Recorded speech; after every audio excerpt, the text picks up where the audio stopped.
So one thing about waxing your skis is you guys do have some wax remover. Really the only time you're probably going to use this for the most part is when your skis get really nasty in the spring, when you get all that pitch and everything from the trees. That's really the only time you're going to use this. Otherwise, When you ski like finger pass. yeah, exactly.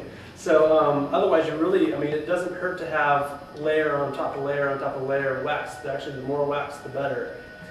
From about 230 degrees to 310 degrees at the point at which they melt.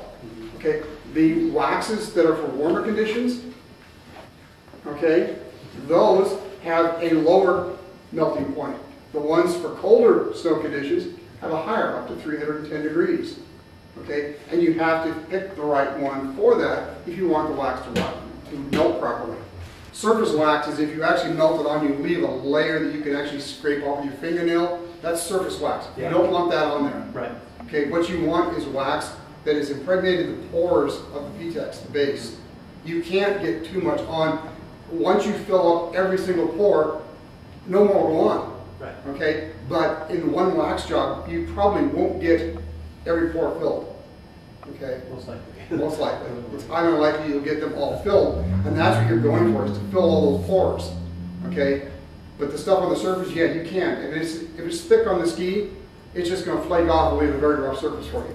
So, but basically what you're going to do is just rub this on here a little bit and then kind of crayon it on. This is the more efficient way when it comes to, yeah, things are very solid. Instead of actually, dripping it on and then iron on, you have a lot of scraping you're going to have to do. So if you can do the crayon method, it actually is more efficient because you're not wasting a bunch of wax. Because basically you're just scraping off a bunch of wax and you have a big mess on the floor and it's, it's waste. So, so just kind of crayon it on. It's hard with this white stuff. You can't really see how much we're putting on, but we know we're getting some on. And I'm actually going to do the pattern as well, because that's super important to do every once in a while. You will not have to use MaxiGlide hardly at all if you actually wax the pattern. I'm going to drip a little bit. It's all right. It's my bench. It's my mess. You guys are going to want to have something down on the ground in the lodge there. I'm not sure what you guys have on the floor. It's just cement floor, isn't it? Yeah. Okay. Freshly painted though. So basically, I'm not going to do the whole entire. 3 or 4 ski days, or more sometimes, on a wax pattern before you have to touch it up a little bit. And they won't ice at all. Under the conditions where even a MaxiGlide ski will start to ice up some, a properly waxed pattern won't ice at all.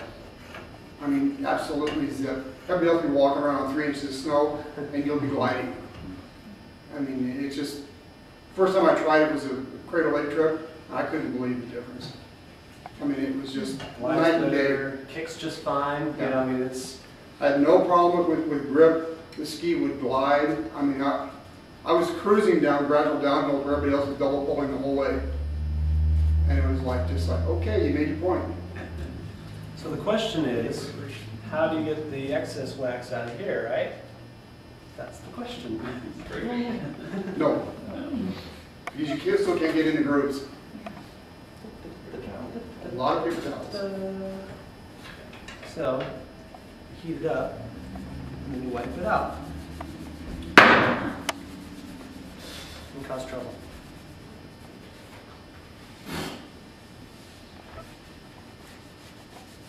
Yeah, a more solid table is better than just thing.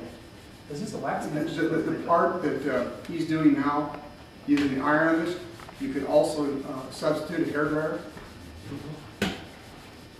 The heat It has the heat source for the pattern. You can use it to heat up the wax to get a liquid to be able to wipe it out. I threw a scraper in there for you guys too, so if you guys need to do a little scraping, as you can see, you're getting a little bit of wax coming off, but not much, so it's not going to be as big of a mess.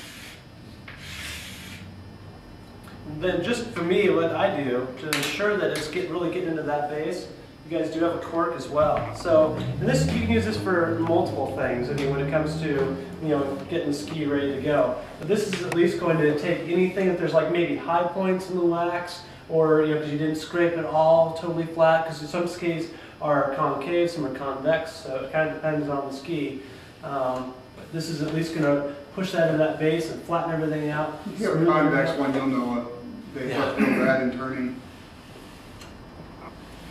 And the other good thing these corks are for, if somebody's snoring in the cabin, you throw it out. The thing about this whole world is the skis, when they come from the factory, they come stone ground, which means you've got basically lines going straight from the tip all the way to the tail, straight lines, straight down the ski. What that means is that the ski wants to go forward.